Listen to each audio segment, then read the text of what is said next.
On a tiny Japanese island just 70 miles from Taiwan, new missile launchers are rolling into position. They are not aimed at Taiwan. They are aimed at any Chinese invasion force that tries to cross the Strait, and Beijing knows it. In late 2025, Japan's defense minister visited Yonaguni Island, Japan's westernmost outpost, and confirmed deployment of a new medium-range missile unit. On paper, it's defensive. In reality, it's Japan drawing a red line in the Pacific and backing it up with hardware that can turn a Taiwan invasion into the most expensive military disaster in modern history. Let's look at the map. Yonaguni sits at the razor's edge of Japan's Ryukyu island chain, the first island chain Chinese war planners have obsessed over for decades. From this single island, Japanese missiles sit within eyesight of Taiwan, directly astride the main corridor any Chinese aircraft or ships must use to reach it. The system Japan is deploying is the Type 03 Chu-SAM, and calling it a truck-mounted air defense platform is like calling a nuclear submarine a boat. Technically accurate, but criminally misleading. Each Type 03 battery fields multiple launchers and reload vehicles tied into a multifunction phased array radar that can track dozens of targets while engaging several at once, even when a typhoon turns the ocean into soup. The missiles fly at over Mach 3. A Chinese fighter at the edge of their range has well under a minute from launch to impact, and only seconds of that to notice the threat and react. The proximity fuse and fragmentation warhead don't need a direct hit. They turn the space around an aircraft into a cloud of supersonic shrapnel. Jets caught in that sphere don't take damage. They come apart. The pilot doesn't eject. He becomes part of the wreckage raining into the Pacific. Now, imagine you're a Chinese J-16 pilot assigned to clear the skies over Taiwan. Any full-scale amphibious assault requires air dominance. You cannot land troops on contested beaches while enemy fighters and SAMs are still hunting your ships. To get that dominance, China needs to fly hundreds of combat sorties per day for the first week. Every single one must transit a roughly 100-mile wide corridor between mainland China and Taiwan that is now a shooting gallery. For several minutes on every run, you're inside Yonaguni's kill zone. Japanese radar operators are tracking you, locking you, and waiting for the order to fire. Let's do the math. China needs 300 sorties per day for the first week, 2,100 total. Each crosses this corridor. Even at a conservative 5% hit rate, that's 105 Chinese aircraft destroyed before reaching Taiwan. At $70 million per J-16, that's $7.35 billion in hardware, in 1 week, before American carriers arrive. But here's the nightmare part. Before those pilots ever see a missile, they're already fighting blind. Yonaguni isn't just a place to park launchers, it's a natural electronic warfare fortress. Alongside missile units, Japan can stack specialized EW elements whose job isn't to shoot aircraft down. It's to turn advanced fighters into confused, isolated targets that can't trust their own instruments. Modern Chinese jets rely on data links to share targets, satellite navigation for position, and radar to find enemies. Japanese EW systems can flood the electromagnetic spectrum with noise, break data links, and distort navigation signals. In the cockpit, that looks like this. Your radar warning receiver goes from calm chirps to a solid scream. Your radar display fills with ghosts, targets everywhere and nowhere. Your GPS position starts drifting. The data link to your wingman cuts out. Your flight lead's voice breaks into static. You're supposed to be executing a precise plan. Instead, you're alone in a sky full of lies. And somewhere in that chaos, a missile is closing at Mach 3. And you won't know it's real until your aircraft disintegrates. And that's just the air battle. On the surface, things get exponentially worse for Chinese ships. Across the Ryukyus, Tokyo is deploying the upgraded Type 12 surface-to-ship missile. The original version could reach about 200 kilometers. New extended range variants go much further. These aren't dumb rockets. They use inertial navigation and satellite guidance, fly low over the waves to dodge radar, then pop up and switch on active seekers for the kill shot.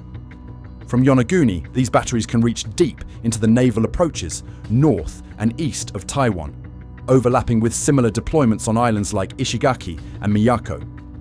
For a Chinese admiral planning an amphibious assault, this creates a layered kill zone where transport ships and landing craft can be hit from over the horizon by missiles they never saw launching. A Type 075 landing helicopter dock costs $1.8 billion and carries 1,000 troops. Each Type 12 missile costs $1.2 million. The math isn't complicated. China needs multiple large decks and whole convoys of escorts and logistics ships to move enough forces for a serious invasion. If Japanese coastal batteries sink even a few of those high-value ships, that's thousands of troops and well over $5 or $10 billion in hardware gone, and the invasion timetable blown up. China can build new hulls eventually, but it cannot instantly replace the trained crews, amphibious officers, and institutional knowledge that went down with them. And Yonaguni is just the first link in a chain that's turning into a noose. Zoom out, and Beijing's nightmare comes into focus. Yonaguni to the west, Ishigaki to the east, Miyako beyond that. Japan isn't fortifying a single point. It's building a wall of fire stretching for hundreds of miles. On Miyako, Japan has already deployed Type 12 missiles and air defense systems. On Ishigaki, new garrisons are coming online. The result is overlapping fields of fire with no real gaps. If a Chinese fleet tries to swing wide to avoid Yonaguni, it sails into Ishigaki's envelope. Push further north, and Miyako's batteries are waiting. There is no safe route around the first island chain anymore. The gate is closing, and Chinese planners are running out of time. Standing directly behind that Japanese hardware are United States Marines, reorganizing their entire Pacific strategy around expeditionary advanced base operations. Think small, mobile marine units dispersed across these same islands, armed with their own anti-ship missiles. Systems like Enmesis fire naval strike missiles from trucks that look like ordinary civilian vehicles. Until they launch, they are just another box on a road. So China isn't just facing Japanese Type 12S.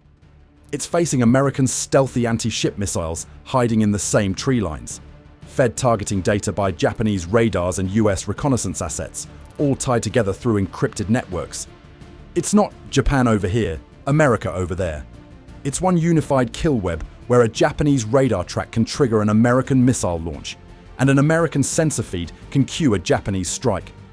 The Strait isn't simply defended anymore. For any invasion fleet, it's becoming impassable. This is where hardware meets law.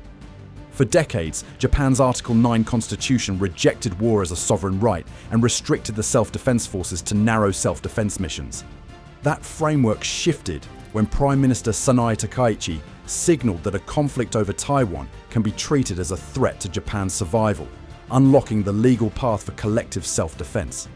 In plain English, if a Taiwan war spills into Japanese waters or airspace, as it absolutely would, Tokyo can bring the full weight of its self-defense forces into the fight alongside allies. Why go this far? Why risk escalation with a nuclear power? Because for Japan, this isn't ideology. It's math. Over 90% of Japan's energy imports flow through waters around Taiwan. Most of its oil and gas moves through sea lanes that a victorious China could threaten or choke at will. Every day, that traffic is worth hundreds of millions of dollars and underpins an advanced industrial economy. Even a short blockade or a credible threat to close those routes would cost Japan billions, hammer its factories, and start turning the lights off across the country. Stretch that out, and Japan's economy becomes a hostage to Beijing's decisions. If China takes Taiwan, it doesn't just gain an island, it gains a hand around Japan's economic windpipe. Japanese leaders understand that if Taiwan falls, every major decision in Tokyo would be made under the shadow of Chinese control over those sea lanes. Japan becomes a de facto vassal, surviving on Beijing's mercy. That's why threat to survival isn't political theatre. It's a literal description of what Chinese control of those waters would mean. And if Japan fights, China faces something worse than missile batteries. It faces the silent service. Japan operates around 20 modern diesel-electric attack submarines, including Soryu-class and newer Taigei-class boats, designed specifically for hunting in the shallow, complex waters of the Western Pacific. With air-independent propulsion and advanced batteries, these submarines can stay submerged and quiet for long periods, blending into background ocean noise when they want to disappear. Here's the tactical nightmare. A single Japanese submarine sitting silent in a choke point like the Miyako Strait can shadow an entire Chinese amphibious group moving toward Taiwan. Japanese sonar operators who've trained in these exact waters for their entire careers can identify ships by their acoustic fingerprint, the unique sound of their screws and machinery. When the moment comes, that submarine launches modern heavyweight torpedoes designed not just to punch holes, but to break a ship's back. A hit below the waterline can snap a large landing ship or dock in half. It doesn't sink gracefully, it dies instantly. Now multiply that by not one submarine, but many, spread across the Miyako Strait, the Osumi Strait, and the waters east of Taiwan. Every route from Chinese ports to the beaches of Taiwan passes through zones where Japanese submarines can lie in wait. Chinese anti-submarine warfare has improved, but it still relies on helicopters dropping sonar buoys, surface ships towing sonar arrays, and a lot of luck. Meanwhile, Japanese submariners have been mapping these waters for decades. They know every thermal layer that bends sonar beams, every undersea canyon that hides noise, and every patch of seabed that reflects active sonar and wastes Chinese search time. While the world watches carriers and missile salvos, Japanese submarines could quietly start ripping the guts out of a Chinese invasion fleet. Troop transports, landing docks, fuel tankers. Lose a handful of those in the opening days, and you're looking at thousands of troops and tens of billions in ships and equipment on the bottom of the strait. You can't invade an island when your soldiers are drowning before they reach the beach. All of this brings China to a crossroads with no acceptable exits. Option 1. Launch an invasion, knowing Japan is now positioned and increasingly willing to join the fight immediately, turning a regional operation into a great power war with nuclear overtones. Option 2. Back down and risk a domestic crisis for a regime that has built its legitimacy partly on promises of reunification. Option 3. Keep playing grey zone games. Drills, harassment, pressure, while watching Japanese missile batteries multiply across every island within reach of the strait and new submarines slip into the patrol rotation. Every month they wait, the kill zones get thicker. Every year the alliance's kill web gets tighter. Time isn't on Beijing's side anymore, it's running out. Yonaguni's missile deployment isn't about one island.